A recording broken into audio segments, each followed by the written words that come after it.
একটা ঘন জঙ্গলের ধারে থাকত এক ভদ্রলোক আর তার প্রিয় বিশাল লাল সাদা ডোরাকাটা বিড়াল। বিড়ালটা ছিল অন্য সব বিড়ালের মতো নয়। সে ছিল শক্তিশালী, বুদ্ধিমান আর পরিশ্রমী। প্রতিদিন সকালে সে জঙ্গলে যেত আর নিজের বিশাল পিঠে বোঝাই করে লাকড়ি নিয়ে ফিরত। মুনিব জানালার পাশে বসে অপেক্ষা করতেন কখন তার প্রিয় সঙ্গী ফিরে আসে। বিড়ালটা যখন ঘরে ফিরত তখন তার শরীর ক্লান্ত থাকলেও চোখে থাকত তৃপ্তির ঝলক।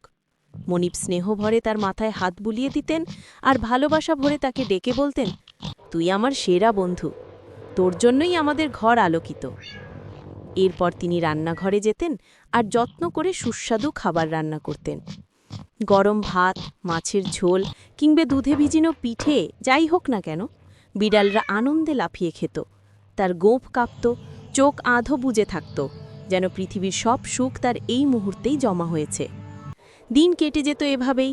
বিড়াল পরিশ্রম করে কাঠ নিয়ে আসত, মনিব তার জন্য ভালোবাসা দিয়ে খাবার বানাতেন। জঙ্গল আর ঘর, পরিশ্রম আর ভালোবাসা, এই দুইয়ের মেলবন্ধনে তারা দুজন কাটত শান্ত সুখী জীবন।